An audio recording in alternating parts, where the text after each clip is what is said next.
Om Shanti. Om Shanti.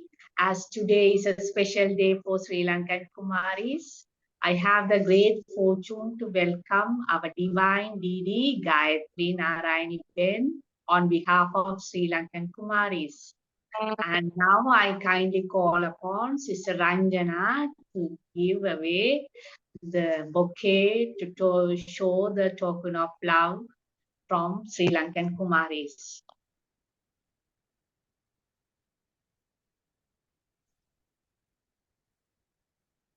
Thank you, Didi, for accepting our token of love. Next, I would like to introduce our guest speaker, Gayatri Narayani Ben, by reading her profile.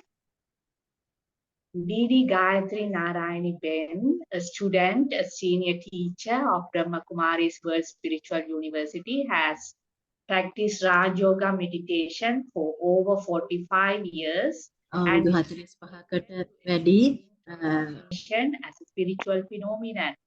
Guy, Tamil translation. educator, writer, and a speaker. Since 1980, she has served Sorry. Okay. as a representative of Brahma Kumaris at the United Nations in New York. In this capacity, her role is to identify areas of UN policies with practical relevance to individual lives to explore and develop value-based and spiritual dimensions of these areas, and to create outreach programs and statements, written and oral, to expand awareness through the BK network in 120 countries. Gayatri Ben's current focus is on UN Sustainable Development Goals. Gayatri Ben has co-authored a number of publications and published many articles. Gayatri Ben was born in Guyana and currently lives in New York City, USA.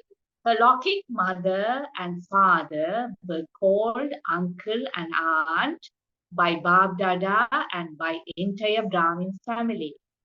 Uncle was in a reputed position in USA as well as African countries, and it helped to bring about Baba services in those lands.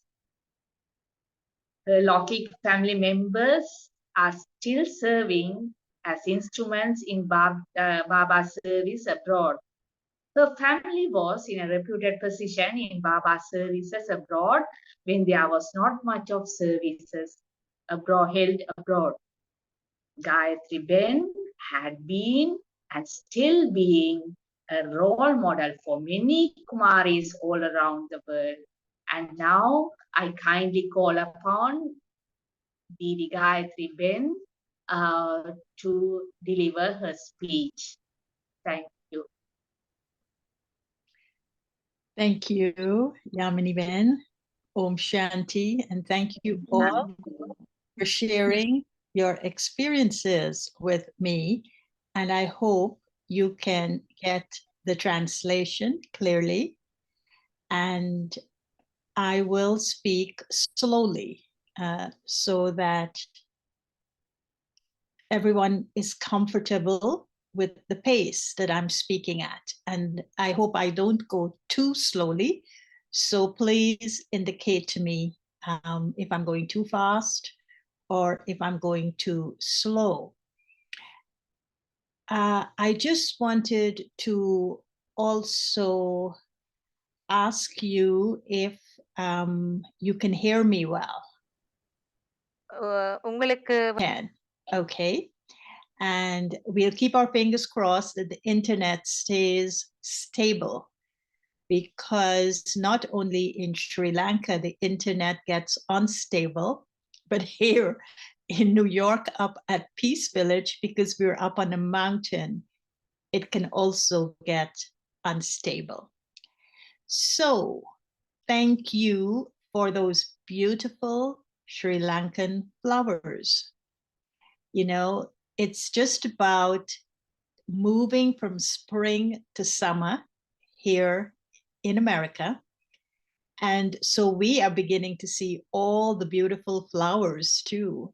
But I didn't bring any flowers for you, so you cannot see the beautiful flowers of America. But I have enjoyed those colors that you just showed me. I was once asking my mother, you just heard, uncle and auntie are my parents. So uncle, my father was High Commissioner of Guyana to India for 6 years. And part of that was he was also for Sri Lanka. And they visited Sri Lanka.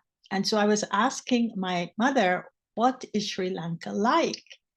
And she said to me, actually, Sri Lanka is a best kept secret in the world because it is one of the most beautiful countries she has visited. And she's visited a lot of countries.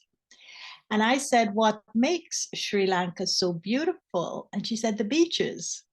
She said, they have gorgeous beaches. And she knows that I like beaches very much. So maybe, let's see, one day I will visit your beautiful country and a part of your country that we don't get to hear much about, except for people who have experienced it. As you heard also, I'm one of the oldest double foreign kumaris, I think. Foreign kumaris la විදිහට අපි හැදෙන්න වැඩෙනකොට Coming up to 50 years of being a kumari in the Yagya. යග්‍යාවේ කුමාර කෙනෙක් විදිහට දැන් අවුරුදු 50ක් වෙනවා. මගේම To see the generations of kumaris that actually come through the Yagya. And so I'd like to start. Oh, let me ask you, how long do I have to speak? Is it 20 minutes? Radheben, I can't hear you. You're muted. It's up to 7:15. Okay, so, okay, that would be like 35 minutes. And Okay, and then would we have time for questions and answers? yeah, 40 minutes and then half an hour. Sister Pavitra has some questions on behalf of us. Okay, all right. So, okay, I will try to stay within that or less, so we have more time for interaction. So, but I'd like to start with a quiz. I'd like to start with asking you a question. And that is, in our world today, as I said, I have gone through a number of kumaris. Hold on a second. Can you hear me? Can hear. You can. Okay. I have gone through a number of generations of kumaris, and I was reading a research in which they said that there are actually 7 generations. And so within 7 generations, I want to, for you to have an activity here. And the activity is, we know that Brahma Baba was born in 1884, right? That was the year of Brahma Baba's birth. But then after Brahma Baba, there was this generation of 1901 to 1924. So that was the era of the daddies, right? The daddies were born before or in 1924 or before 1924. So is there any Kumari here today who was born between 1901 and 1924? You would be a very old Kumari, but I still want to check in. And then the second group, that group was called from 1901 to 1924. It was called the time of the greatest generation. So the greatest generation was born from the time of Brahma Baba to 1924. Then the second generation, they gave us 7 generations, so I'll go through it. The second generation was born between 1925 and 1945. And that generation was called the silent generation. So is there anyone in the silent generation who was born in the silent generation? Now, the silent generation would be the era of the seniors. So they would be the era of Sister Mohini. It would be the era of Didi Nirmala. It would be the era of some of the older seniors. And then if there's anyone here today who is of that silent generation, born between 1925 and 1945, I want you to think about what were the specialties your generation brought to the Yagya. What do you think were the specialties the kumaris brought to Baba's Yagya during this period of 1925 to 1945, which was called the silent generation? Then there was another era, and that era would be from 1945 to 1964. And that era was called the baby boomers. So anyone born between 1945 to 1964 present here today, what specialties did you bring to the Yagya as kumaris? And then there is a 4th generation, and that generation is called Generation X. And though this would be those of you born between 1965 and 1980. So is it the era? I'm sure it's the era of many of you born between 1965 and 1980. And you're called Generation X by the world. So what specialties did you bring to Baba's Yagya as kumaris? Then the 5th generation were born between 1981 and 1996. And this generation is called the millennials. And so these would be people in their 40s, right? So those of you who were born between 1981 and 1996, what specialties did you bring to the Yagya, or do you bring to the Yagya? And then there is another generation that people call Generation Z, like a Z. So this generation was born between 1997 and 2012. So those of you born in this era of 1997 to 2012, what specialties do you bring to the Yagya? And then the 7th generation is those born very recently, those born in the year 2013, and this generation will go on until 2025, and it's called Generation Alpha. And so this would be the era of very young kumaris. They would be teenagers or below teenagers, and those who are yet to come, and those who we have to nurture.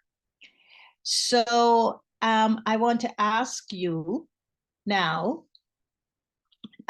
in terms of what do you feel? Tell me. Those of you born, what do you think? Let me ask you for the earlier ones, and then I want you to answer here. I want you to unmute and answer. What specialties do you think the people who came to Baba initially, those of the daddies, what specialties do you think they brought? I want you to write it down. But it was interesting in this research that when I was thinking of it, what specialties did the daddies bring to the yagya? I thought that they brought a very firm faith. Their belief was an absolute belief in Baba's vision that there is going to be a golden age. So they had a very strong belief in the golden age. They also had a very strong sense of being in a family, of being in a community, and being very responsible people. And so when they went into their 14 years of the yagya, they were very responsible people. They were serious in their efforts of that tapasya that they went through. And the third aspect I feel that the kumaris, the dadis, brought to the yagya in their era was respect for authority. So they had a lot of respect for Baba's authority, Shiv Baba's authority, for that almighty authority. And then the ones born in 1925 to 1945, that they were called the silent generation, the ones who came to Baba and are today our seniors, like Didi Nirmala, like Mohini Ben from New York. What did they bring to the yagya? And as I thought about it, I thought they brought this aspect of Baba telling them to be stable and unshakable. So they brought a stability to the yagya. These were the first graduates that completed university degrees and came to Baba. So there was this stability of the outer world and the spiritual world. They also had a lot of respect for Shiv Baba and Bapdada's authority. But they also had something that I think the daddies also had. And what they brought was a deep sense of loyalty to the Maryadas, to the principles, to the disciplines of the yagya. So there was a loyalty to Baba, but as the daddies had as well, but there was also a loyalty to the daddies and to Baba and to what Baba has created as the yagyas. So they became the protectors of the yagya. And then the generation from 1945 to 1960 to 1964 was the era, was my era actually, and Sister Jayanti's era, and a lot of other people's era. It would be Sister Mira's era, it would be Sister Rajani's era, it would be a lot of our generation. And I was thinking, what did we bring to the yagya in terms of our specialty? And I think we brought a deep sense of recognizing there was a change that was happening, because by this time we were called the double foreign kumaris. And a lot of the younger kumaris, our age, was being sent out of India to do service in foreign lands. So what they also brought was not only change, but progress. How do we help the daddies to progress the expansion of the organization of the Yagya? But it was also a time in which Baba kept reminding us that we needed to have the balance of service to the world, but also we should focus on that personal development, on self-growth, on personal fulfillment. But then also what started coming in, because we were called the baby boomers, right? We were just after the Second World War that was happening. And so we were, soon after 1945 and 1947, we were being born in the 50s, in the 40s, 50s, and mid 60s, up to mid 60s. But it was also the introduction that kept coming in of technology. So there was the beginnings of the technological innovation. Then came what was called Generation X. And this was the people born between 1965 and 1980. And this group of people are people who brought to Baba a sense of, can you hear me? Can you hear me? Yes, ma'am. We can hear. We Yeah, can you hear can hear. Okay, so the kumaris who came to Baba during being born from 1965 to 1980, they brought a sense of independence. There's a lot of noise.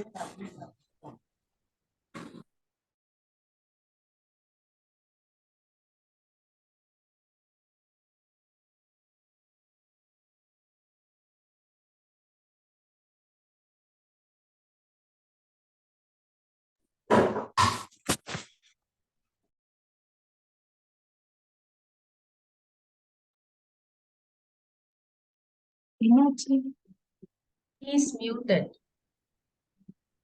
I think sister should mute. Can you hear me now? Yes. Oh, I heard so much of noise. It was, I think from one of us.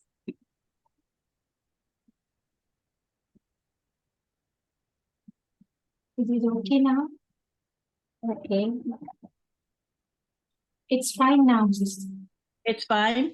Okay, so you see the different generations. Then you went on to they brought independence. They brought, by that time, a lot of kumaris started working. A lot of kumaris started having to balance their education with Lokik education, with spiritual education. They started bringing in a lot of new processes, like 4 Faces of Women. They started introducing a lot of the Lokik skills in terms of how we should be giving Gyan to help educate or bring the Lokik world closer to Baba, especially the educated ones. And then we now are facing, then you have the millennials. And then the millennials are the kumaris who were very savvy with the computers. So in my generation, I never knew how to use a computer. And when the kumaris started coming in, and that younger generation started coming in, and they were saying, well, you need to get online, you need to get virtual, you need to give Baba's Gyan virtually, you need to do all of these things. I'm saying, oh my God, I am the one who do the face-to-face kind of giving of Gyan. I'm the one who do all of this. So constantly, I had to reinvent myself as the generations of kumaris started coming, and I started working with them. And then now, just very recently, the generation that is called Generation Alpha, which is those new kumaris who are going to be kumaris, who are going to be influenced by this new term called AI, which is artificial intelligence. So this younger generation of sisters who are going to be succeeding all of us, they will come with this new invention of AI, and then they will be telling us how to give Baba's Gyan through AI. And we have no idea what AI is as now, because it's something new being invented. So I recently had one of the kumaris, I mean, her mother came to Baba when she was a baby. And so we knew her from a baby growing up. So she turned 13 this year. And her mother called me and said, Dia is turning 13. Could you talk to her, make sure she stays with Baba? So I knew I couldn't say to her, oh, happy birthday, may you stay with Baba. What would that be? So I said to her, Dia, could you come stay with me for a period of time? Come and spend your birthday, your 16th, your 13th. Was she 13? No, she was 16. She was 16. Come and spend your 16th birthday with me in New York. So she came for a week, and I had to make sure that I planned every day of those 7 days to keep her entertained, because I knew she was of a different generation. But I also saw her as one of the kumaris who are going to be giving Baba's Gyan through these different inventions that technology and science are consuming our world with. And so she's going to be a completely new generation. She's going to be a generation who's going to be driving a Tesla, an electric car. She's going to be a generation who's going to be looking at Baba's knowledge through artificial intelligence. So when I thought about the generation that's here today, born in those different years, I'm going to be asking you the question, and I want you to share with me, what specialty did your generation of Kumari bring to Baba's Yagya? And how is that specialty then connected to the 7 generations of Kumaris until 2025? How are we connecting it? And how are we making sense of it? Because we're living in a world that is becoming more and more fragmented in the way we have to serve it. So if you look at politics, if you look at the economics, if you look at religion, if you look at science, it's all falling apart. මේ දවස්වල අපිට පේනවා අපි මේ දවස්වල අපි ප්‍රොෆෙෂනල්ස්ට සේවය කරන්න අවශ්‍ය වෙලා තියෙනවා science and religion and politics, because he says Baba will be revealed through these 3. We look at the families, we look at the communities, and we see how they are falling apart. But what we see is happening also is that this whole thing of mental illness is an area that we have to address. How do we serve people who are beginning to be depressed through anxiety, who are beginning to be depressed through a deep sense of being unsure? How are we going to serve these people? Because not only are different generations of Kumaris coming with their specialties being influenced by a changing world, because the world is very different from the world in which I came to Baba 50 years ago. It's a very different world. So I have to keep pace. I can't stay in that world that I came to Baba thinking that I could serve the world in the same way, but I have to move with what is changing at a certain level. I have to be aware of how this world is changing, while at the same time being true to what I said yes to. When I came to Baba as a Kumari, I said yes to something. And I think that the same thing I said yes to, or the daddies said yes to, when they came at their era, it's the same thing I said yes to. It's the same thing Sister Mohini and Dr. Nirmala said yes to. It's the same thing this Dia, who is 16 years old, is saying yes to. So at a spiritual level, we're saying yes to the same thing, but we're having to serve in a changing world.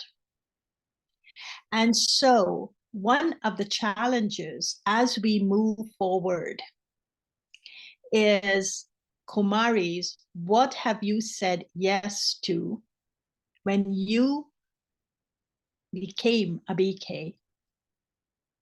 And secondly, how will you use what you have said yes to in a world that's rapidly changed, and in people's way of being that is also changed? You know, we all say that there's never going to be the same meaning to the word normal.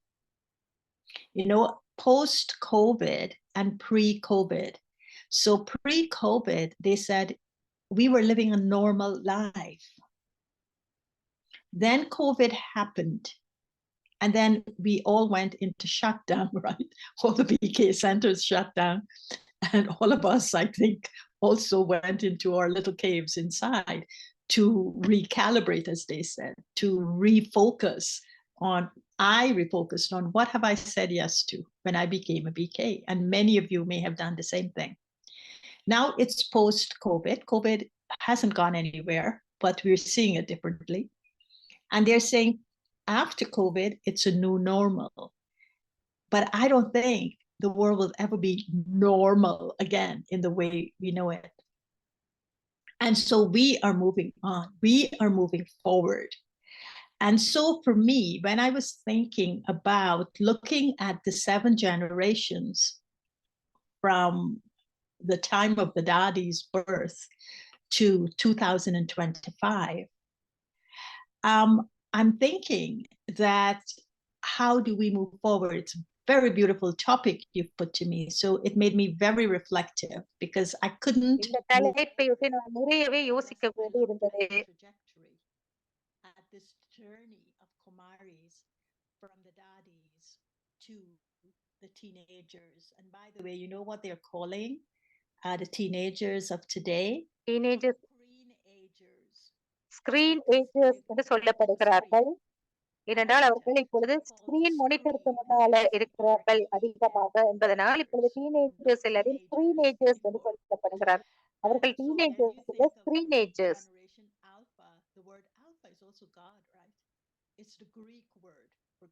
Alpha என்ற வார்த்தை கூடி பொருத்தமில்லை. அவர்களுக்கு ஸ்கிரீனேஜர்ஸ் என்று தான் சொல்லுகிறோம்.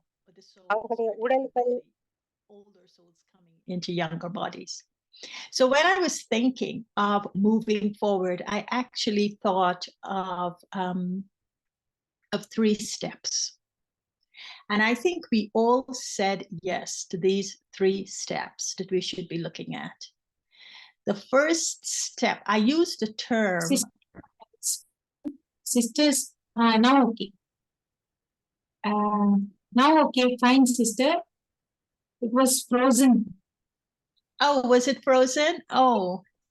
You just started with 3 steps and we didn't hear after that. Oh, I'm so sorry. Okay. So the 3 steps, I think we all said yes to. And the 3 steps are connected to Alpha. It's connected to God. And those 3 steps are Satyam, Shivam, Sundaram. So moving forward, I have to look at these three words, and I have to place my steps in these 3 words. So And I think the daddies, starting from the daddies, they have said yes to these three things. The first step they said yes to is Satyam. I said yes to purpose. So Satyam is my purpose. How did Baba define purpose? That I stay true to purpose as I move forward. And the way Baba defined purpose is truth.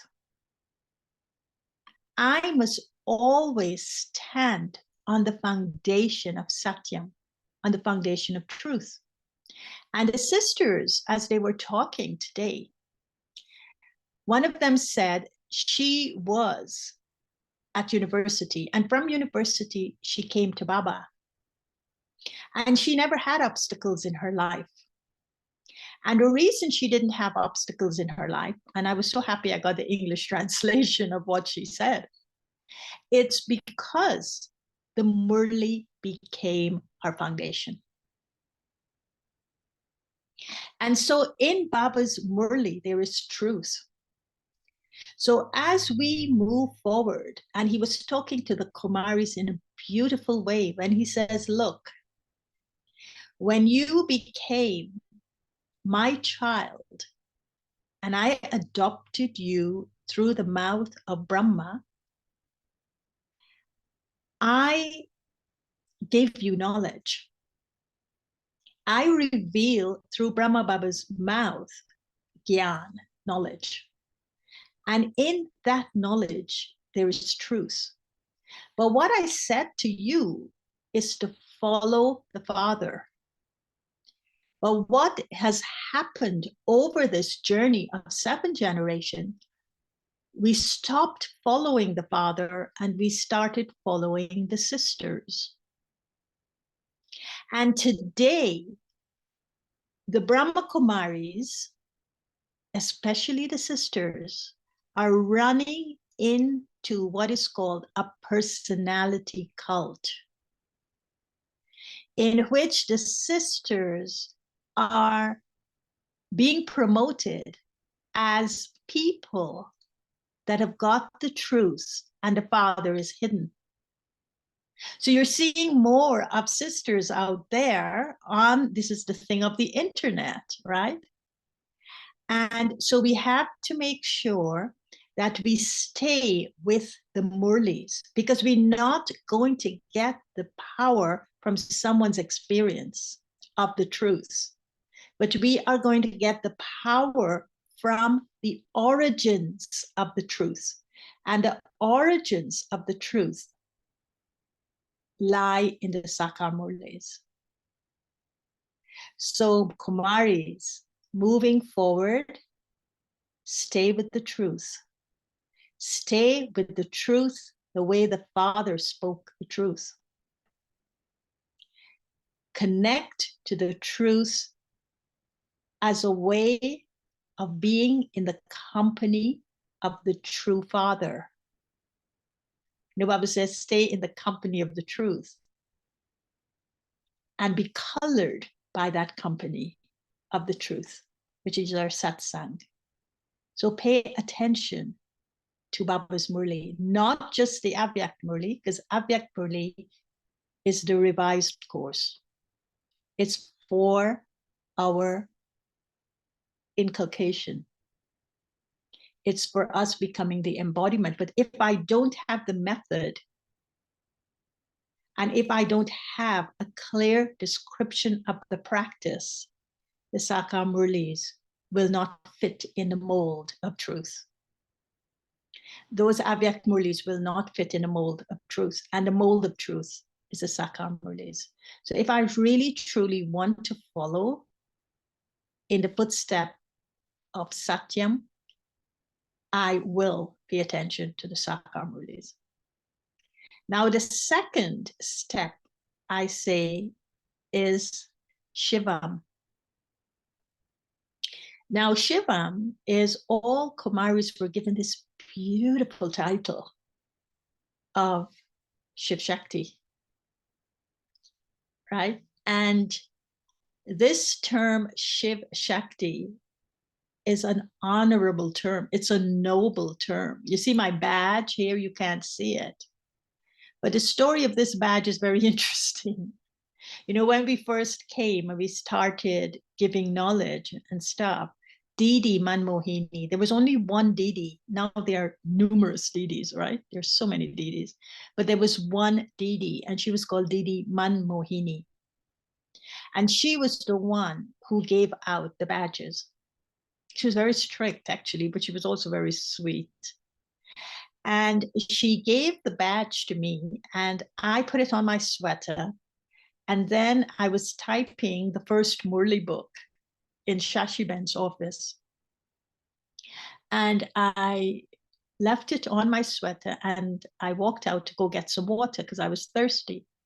And when I came back, the badge was gone and the sweater was there. So I said to Shashiben, it's fine, you know, it's all right. She said, it's not all right. How could this happen? The next thing I know, I was summoned to Didi's room. And Didi, the first question she asked me, where's your badge? Now, you know, you don't lie to someone like Didi. You cannot say, oh, I've left it in my room or something like that. So I said, it was lost, Didi, but who told you? So she said, Shashiben. So then she took off her badge. And in those days, only the daddies had Shiv Shakti. And she gave it to me. And she said, now badges are made to be worn as part of your uniform, not to be left on a sweater in an office. Now that's how Didi used to correct us, right? With knowledge, with understanding. And so my badge says Shiv Shakti, and I love it because from that day on, I felt I was the Shakti that was directly connected to Shiva.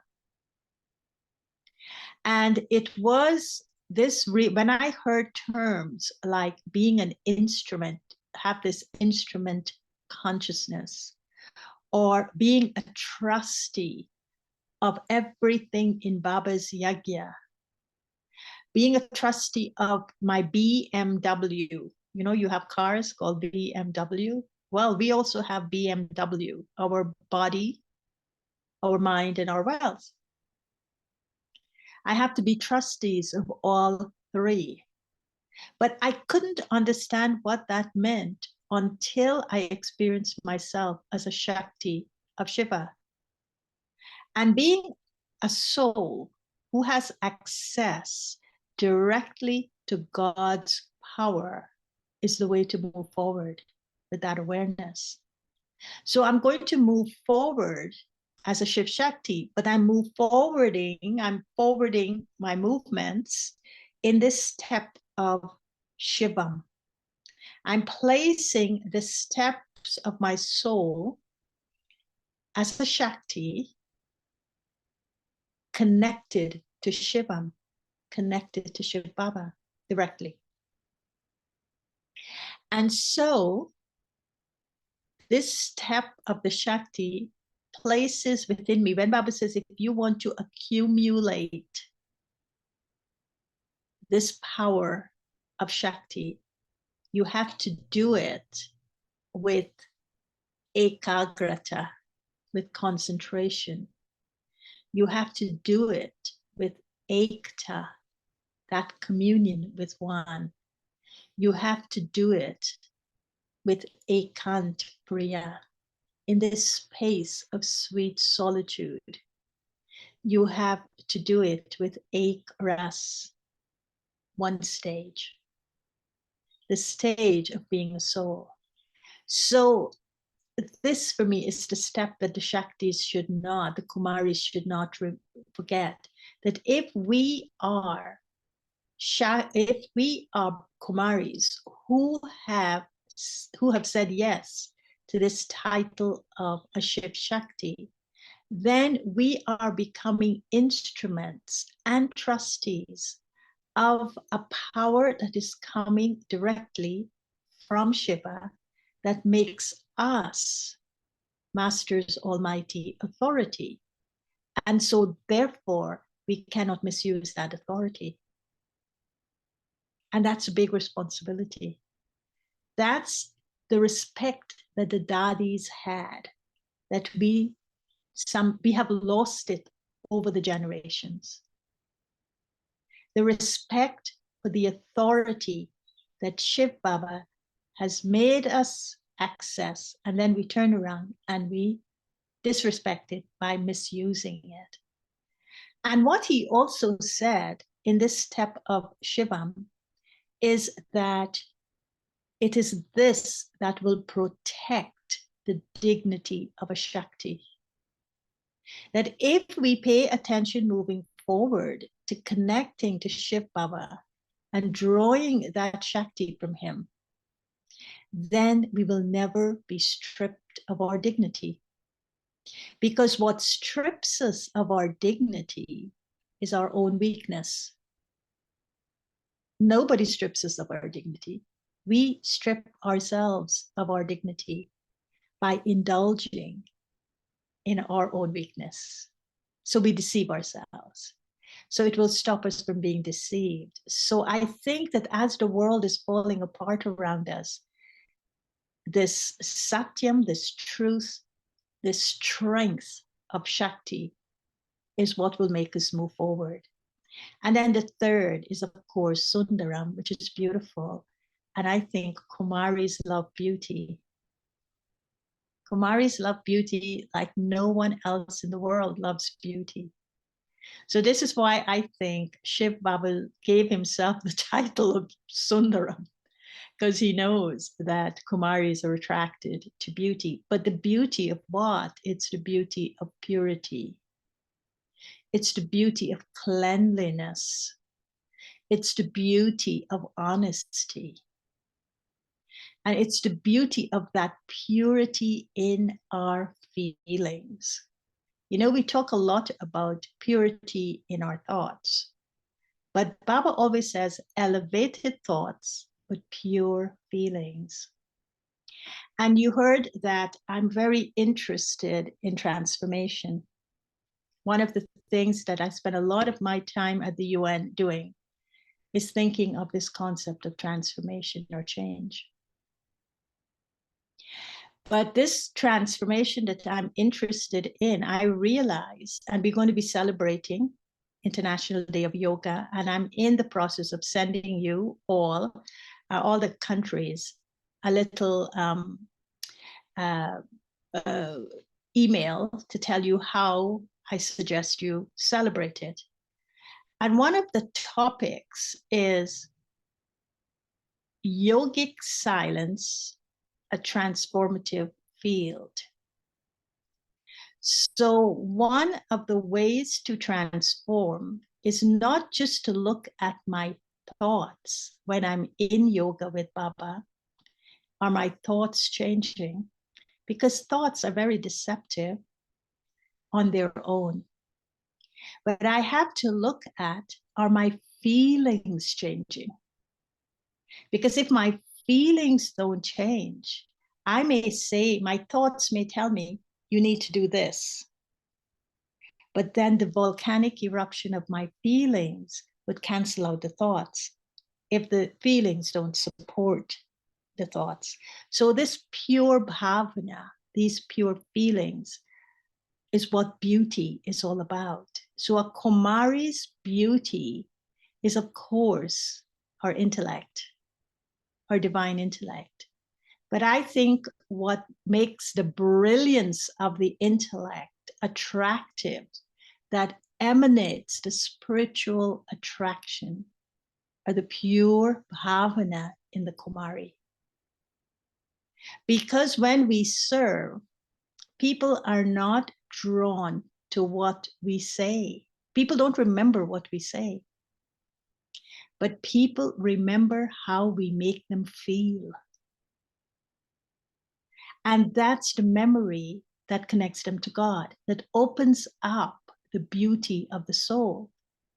The memory that if a human being who represents God, who is an instrument of God, can make me feel this way about myself, then I want to have a connection with that God. And I think as we move forward, we need to pay attention to this pure bhavana. And so I'll end with this because I think I've gone over my time. I'll end with this. And I'll say to you that what is beauty? What is this sundaram that Baba talks about? And I see it in a very simple way. I see it as God reaching out. You know, that image of Brahma Baba with his hands like that. And I sometimes think, oh, that's like a Christ, you know, Christ on the top of this sugar hill in Rio de Janeiro in Brazil with his hands out like that. But it is like a very, very endearing embrace. This is the beauty. And in that embrace, when we say the word Baba, and some of you talk about belonging, that you're coming together for these sustenance sessions, give you a sense of belonging, give you a sense of connection, give you a sense of friendship, right? That you're closeness. So there's this greater belonging of Sundaram. So when Baba reaches out and hugs us in his embrace, what happens inside of us, and in moving forward, this is so important. What happens inside of us, something gets ignited, a remembrance, a memory is recalled, a smriti. The meaning of smriti is not just remembrance or awareness, but smriti is a memory recalled. You're recalling something you know. You're recalling an experience you've had. And it's just coming up, it's emerging into your awareness. That's called smriti. So this smriti emerges, and deep in the heart of the soul, we trust. We trust Baba, knowing that Baba will comfort me in a way that no human being can. Baba will remove whatever it is that's in my heart that is blocking me from receiving his love. And love is beauty. To feel Baba's love gives the soul back its beauty. I trust that Baba will protect me. He will protect my dignity because he is here to uphold my worth. Dignity and worth are the soul's beauty. Baba uses both these terms to tell us what we should aspire to. And thirdly, Baba sees kumaris with the vision of purity. And he says to kumaris, your purity will uplift 21 generations. At any given time, your purity is serving 100 other people. So think about it. When I feel that beauty of my purity, it reaches out and touches 100 other people without me knowing it. And so I think finally is that if I have these 3 steps of Satyam, Shivam, Sundaram, then I wouldn't get caught in generation alpha AI, artificial intelligence. But I will be above that because I will have an AI, which is called Avyakt Insight. So my AI, Baba already told us we have to be these angelic forms to serve. So the BK's AI is Avyakt Insight. So we will never be trapped or deceived by artificial intelligence because we have truth, we have strength, and we have the beauty of purity. And that equals our Avyakt Insight. So Kumaris, move forward, but move forward with your Avyakt Insight. Om Shanti. Om Shanti, Didi. The beauty is you have covered all my questions. But however, I will share my question. first question I written, first of all, I would like to tell I'm from millennial generation. Oh, good. And what When were your specialties? What was the specialties you brought? What do you think uh, your specialties you learning, brought? Huh? learning, Uh-huh. while also the main is we follow the truth. So I said yes when I was young. So I don't know. I had to say yes because of my family, but now in my age of understanding, I just see the truth. So yes. Also, mainly millennials. Right now we have two more generations ahead. So we are not only us, the generation behind us, who are generation 4. They too have this FOMO, like fear of moving out of this technology. Mhm. But I just got to know that the AI meaning is object insight. While this AI only works in the work life and outside. Yes. So my first question is based on the millennial as well as the previous generation. While following Srimad and Brahmin Maryadas, which are common across all Brahmin souls or the BKs who follow. But what is Kumari's responsibility, or how should be their lifestyle? They should have some unique in their life because they are founded for the Sundaram because they only going to follow this all three steps. So I just wanted more simplified of how their life should be, or what is their responsibility in Brahmin life or towards the yajna. You know, responsibility is a heavy term. It's a heavy word, responsibility. And it's always, when you break it down, it's an ability to respond. So I feel that if you say, what is the responsibility of a Kumari, she will say, well, I didn't get married because I didn't want responsibility. I didn't go into all of this because I didn't want responsibility. But responsibility also goes with rights. And what I have seen with Kumaris is that they love to claim rights, but they don't look at the flip side of the coin of rights. So every right I claim from God, I have a responsibility in relation to the rights. Okay, so I claim the right to love and be loved from God. Right? Baba, I love Baba. Baba loves me. So what's the responsibility I have in relation to the law that balances the love? Because Baba always says there's love and law, because you're going to lose the love if you don't uphold the responsibility of conserving that love that you have received from God. So I think that the part I like very much is to claim the rights.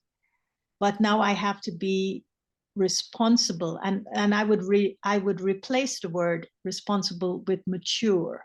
I have to use that love to grow inside of myself a maturity from which I grow, and I'm able to be an instrument through which God serves. And so I think that is very important to understand and to practice. And secondly, which our generation already passed, but sorry, the previous generation already passed with maturity. And in Baba's service, maybe they are more close towards where our generation right now we are facing. It's to be fear to be Kumari life. We are not most of Kumaris, we are not samarpit. Most of us are working. or maybe we are close to our relatives whenever we meet, get together. So we always have a title. I can't remember the title, but they used to tell us one who are not married and what we are going to do. So they put the fear inside. Then we just be quiet because we don't want to talk. But the fear some kumaris may be facing. So how this is the age of 30 plus age. Just in this year they may be going to become. So what like non-samarpit kumaris should tackle with, or they should, how they should keep themselves non-fear form. The fear Okay. of, yeah. Yes. So this And the caste feel life, how yeah. the generation already I mean they are in experience. Yeah. So, you know, your generation, the millennials, are an interesting generation because you are, you know, I suppose I would say between is it between Generation Z and the Alpha generation, or you're before Generation Z, the Z generation? But the point I'm making is that I recently read a book on, it's called The Millennial Nuns, Nuns.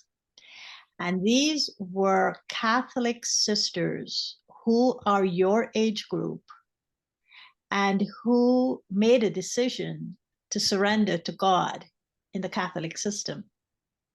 And of course, they have to take all the vows, most of the vows that we take. So the vows that they take is, of course, chastity, which is celibacy, right? They have to take obedience, and that is to the Shrimat, right? And then they have to take poverty, which means we are trustees. Another word for poverty would be trustees. You know, you cannot then put your security in the economic system because that will collapse, right? So you need to go beyond it. That the more money I have in the bank is the more secured I am. But here Baba is saying, no, the more gyan you inculcate and the more remembrance you have, it's the richer you are, right? So you kind of have to redefine. And in that book, they were answering actually the question. What they said, and most of them were in relationships before. So what they said is that this love that they experienced with God, and for them, God is the Christ soul, that the experience that they have had with their prophet soul, the experience of love, gave them a sense of security that made them give up everything else that the world was telling them they needed to depend on. Now, I think the millennials have fear because they have not truly experienced Baba's love. And freedom from fear only happens when there's love. When the soul experiences the power of love in remembrance of God, and this is why Baba finishes every single murli with love, remembrance, and namaste. When I experience that love from Baba, all my fears and doubts will fall away because God's love purifies. And it purifies me of all my insecurities. What happens in the Lokik situation is that people and the system plays on human fears. And because we have lost the beauty of our spirituality, we're living a life of crisis.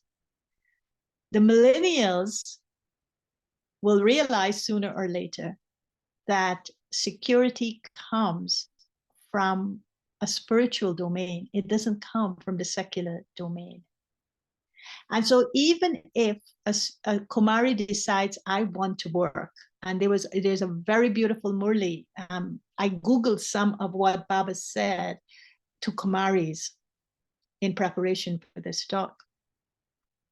And what he said to Kumaris, you go and you study and you get a degree. And then after the pressures of your parents said, you must get married. And you give up that degree and you turn around and become a housewife and a parent to children. And it was as if you never studied. What was the purpose of that study? What have you done with it? You turned around and became someone ordinary.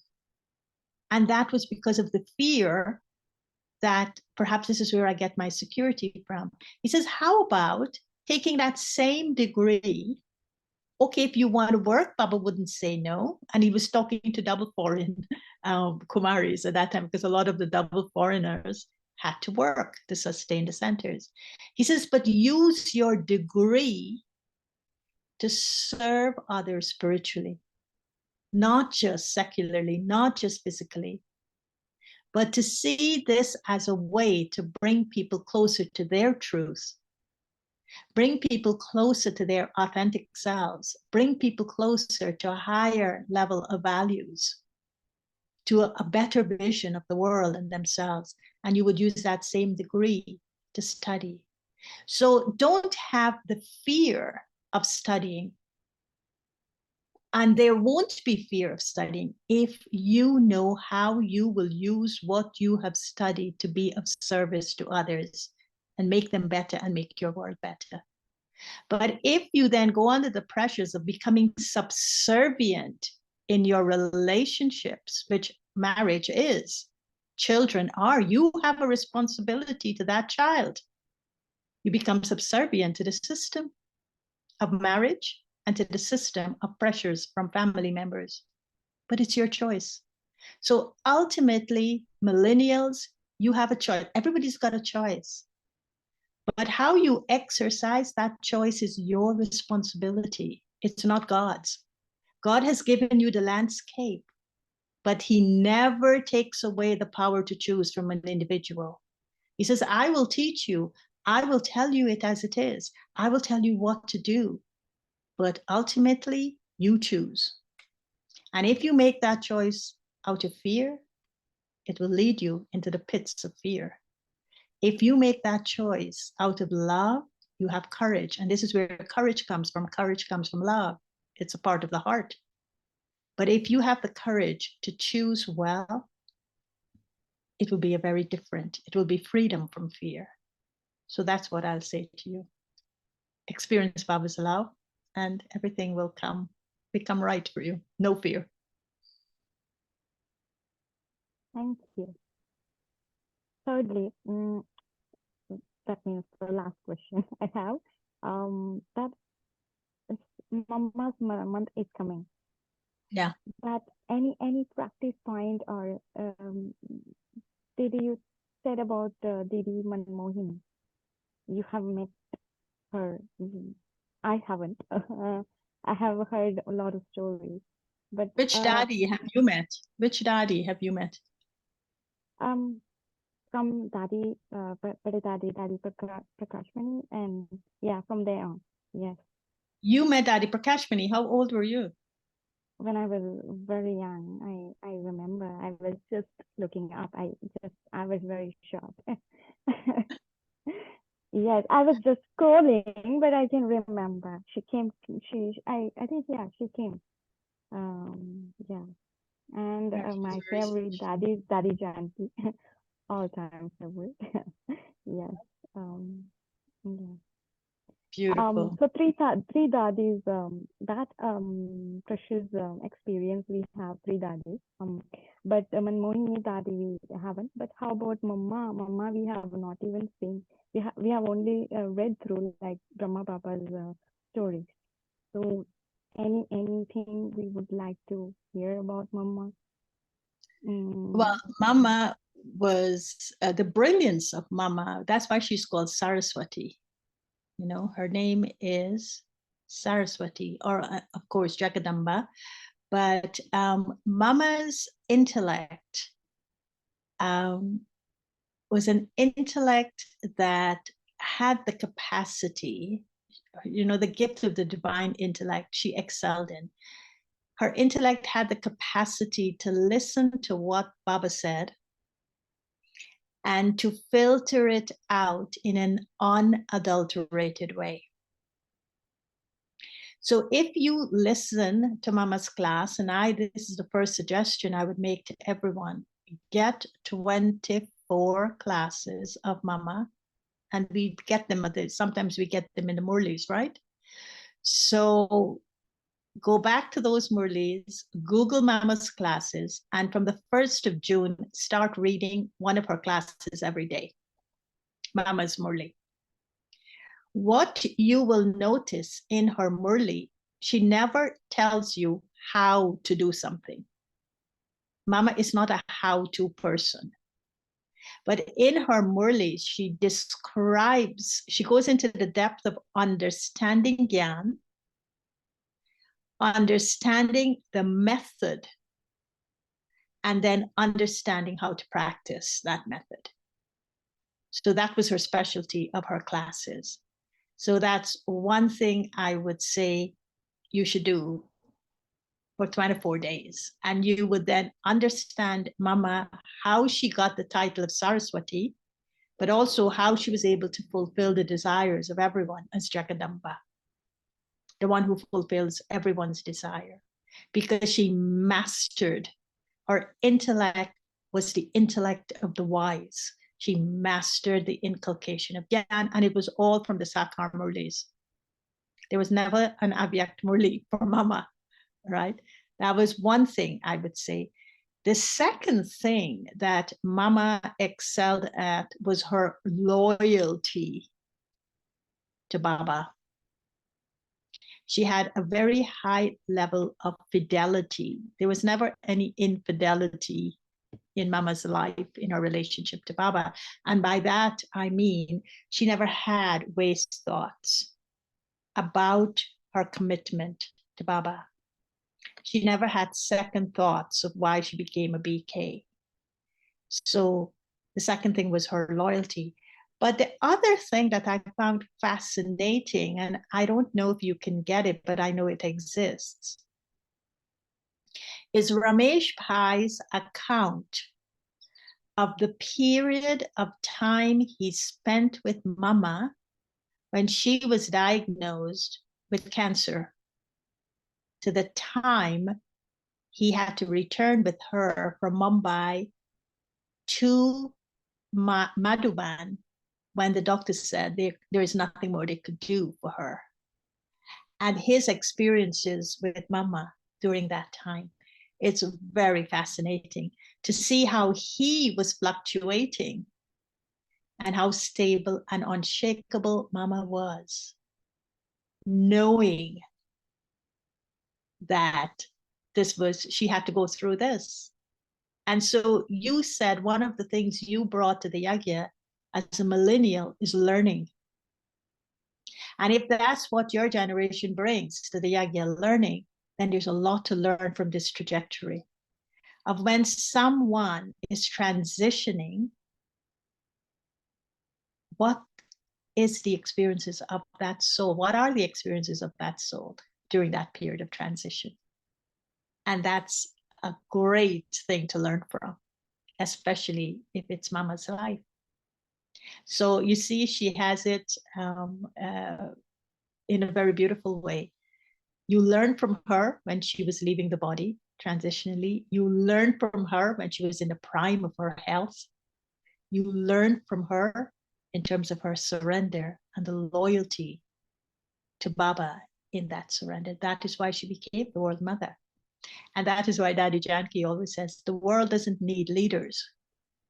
The world needs mothers. And that mother is always like Mama.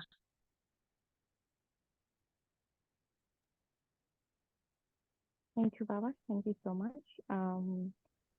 So we have our homework, 24 classes to read. Yes, we will do it.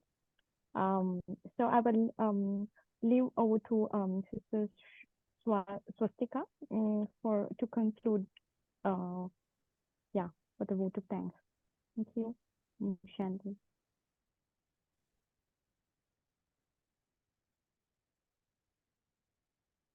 Om Shanti. First of all, let me first of all start by giving a glory to Baba for me making today's program for surrounding support.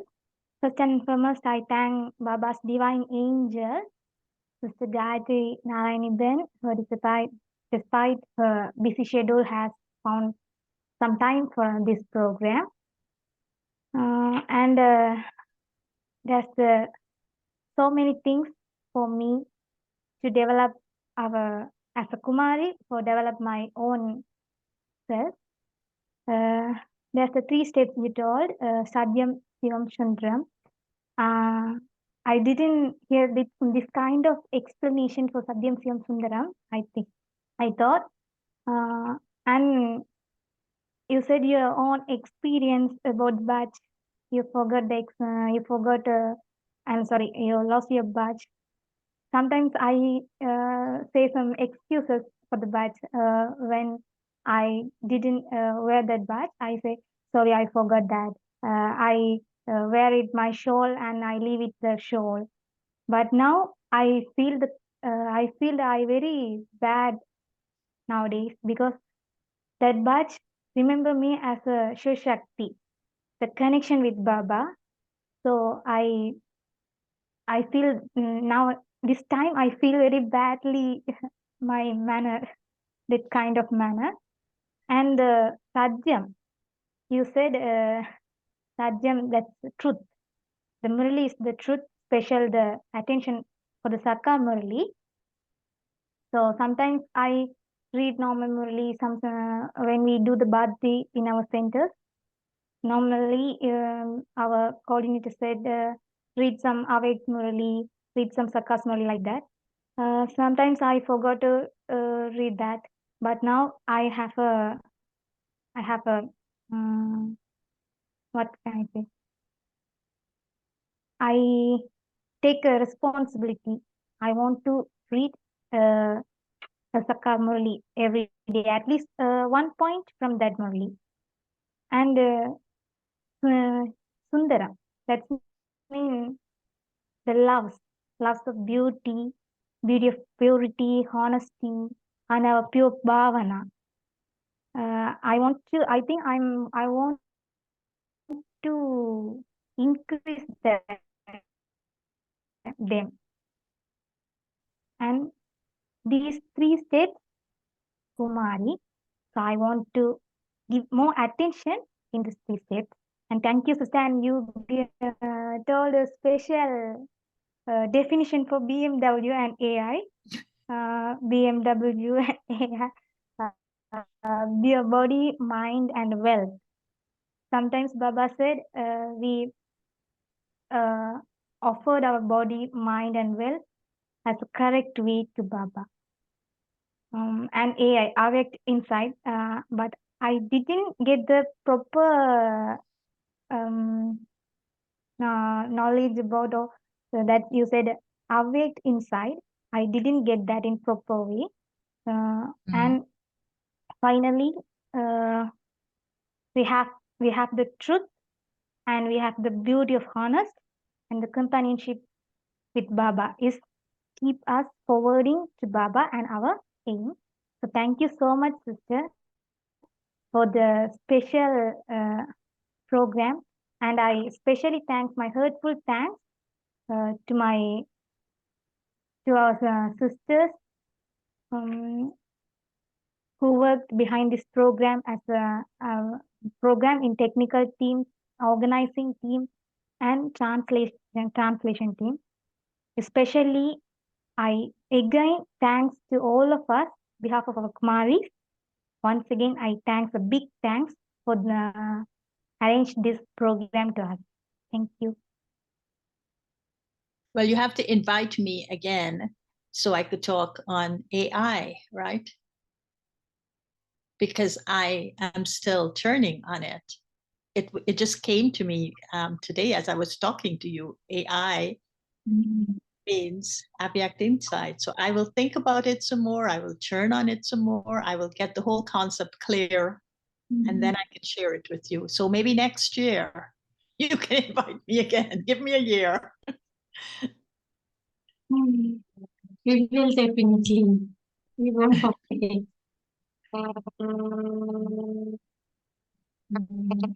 Anyone else would like to share something? Feedback?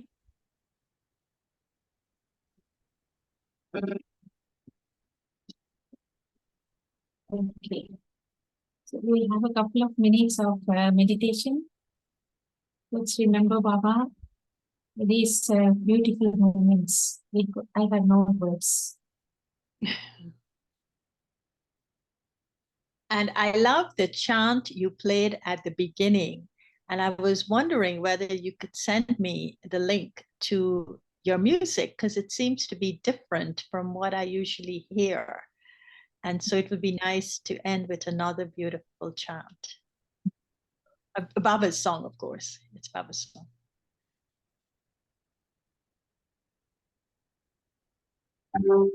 Please play a song. The sister wants a song.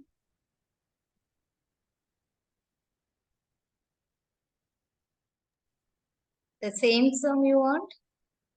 No, you could play me a different one so I can hear the variety of your songs that you play to Baba.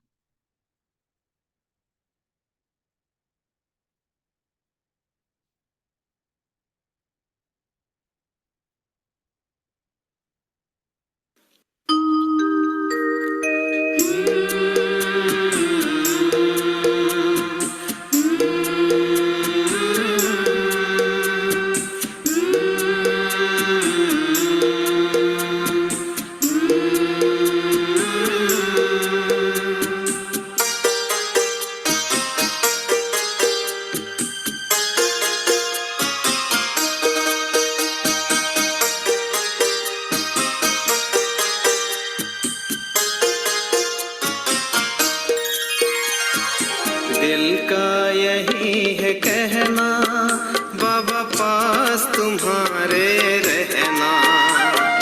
दिल का यही है कहना, बाबा पास तुम्हारे रहना। अव्यक्त वतन से यूं ही आके हमसे मिलते रहना। अव्यक्त वतन से यूं ही आके हमसे मिलते रहना। संगम की ये मुलाकातें बरसाई स्नेह बरसाते। संगम की ये मुलाकातें बरसाई स्नेह बरसाते। दिल का यही है कहना, बाबा पास तुम्हारे रहना। पास तुम्हारे रहना।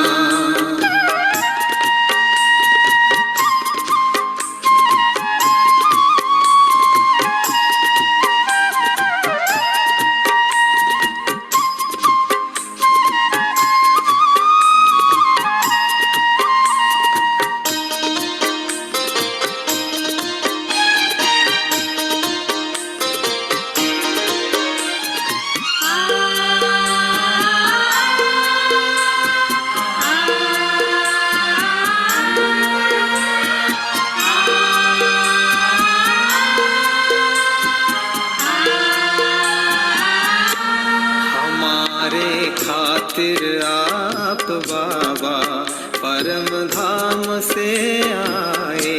हमारे खातिर आप बाबा परम धाम से आए। मीठे मीठे बच्चे कह के, मीठे मीठे बच्चे कह के मुरली हमें सुनाए। प्यार तुम्हारा इतना पाए, प्यार तुम्हारा किस्मत का क्या कहना। संगम की ये मुलाकातें बरसाई स्नेह बरसाते।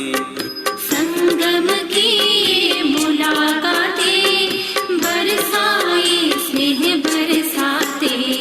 दिल का यही है कहना बाबा पास तुम्हारे रहना, पास तुम्हारे रहना।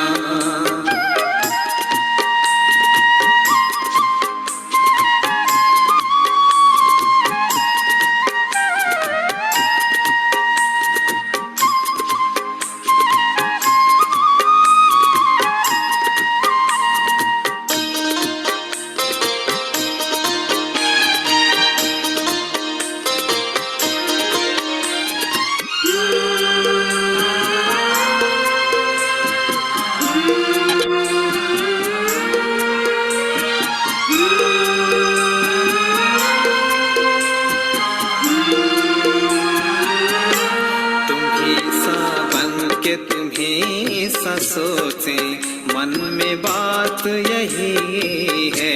तुम्ही सा बन के तुम्ही सा सोचे, मन में बात यही है। इसके सिवा बाबा मन में, इसके सिवा बाबा मन में और कुछ भी नहीं है। लगी लगन है ऐसी अब तो, लगी लगन है ऐसी अब तो, पहन गुणों का गहना। संगम की ये मुलाकातें बरसाई स्नेह बरसाते। संगम की ये मुलाकातें बरसाई स्नेह बरसाते। दिल का यही है कहना बाबा पास तुम्हारे